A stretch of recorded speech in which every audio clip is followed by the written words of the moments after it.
श्री एकविरा देवी रथ उत्सव उत्साहात संपन्न।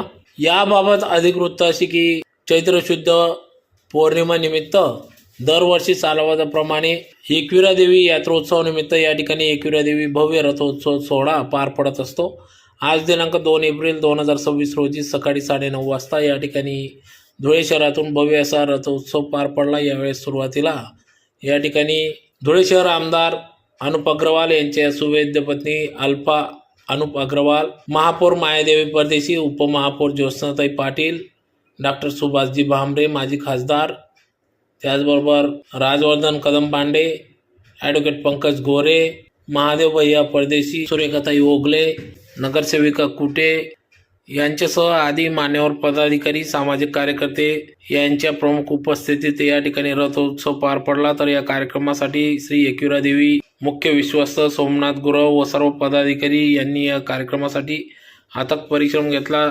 तर या रथोत्सवात या ठिकाणी श्री एकविरा देवी मंदिरापासून सुरुवात करण्यात आली। संपूर्ण धुळे शहरातून वाजत गाजत नाचत भक्तिमय वातावरणात श्री एकविरा देवी रथोत्सव या ठिकाणी पार पडत आहे।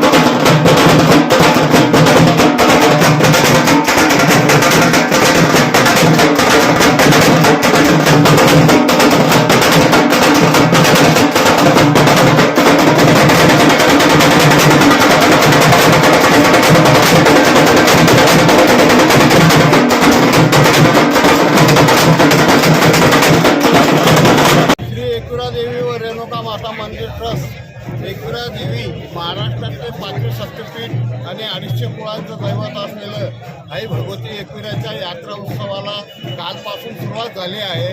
काल जवळजवळ लहान बालकांचे 1100 जावळ या ठिकाणी करण्यात आले। त्याचप्रमाणे जावळ झाल्यानंतर आज पौर्णिमा निमित्ताने आई भगवतीच्या रथोत्सवाला आता सुरुवात अनेक मान्यवरांच्या हस्ते रथोत्सवाची पूजा, मूर्तीची पूजा होऊन रथोत्सवाला आता सुरुवात होणार आहे आणि पूर्ण धुळे नगरीतनं महानगरीतनं रथोत्सव होणार आहे। तरी धुळे शहरातील सगळे ज्या मार्गावरनं रथ जाणार आहे त्या मार्गावरच्या सर्व भाविक भक्तांना नागरिकांना विनंती आहे की आई भगवतीचं स्वागत करा, आई भगवती आपलं कल्याण करेल आणि युद्ध लवकर थांबेल असंही आपण प्रार्थना करूया। आणि युद्ध थांबल्यानंतर मागायची जळ कोणालाच बसणार नाही याची सुद्धा आपण आईजवळ प्रार्थना करूया आणि रथोत्सवाचा सगळ्यांनी आनंद घ्यावा। धन्यवाद।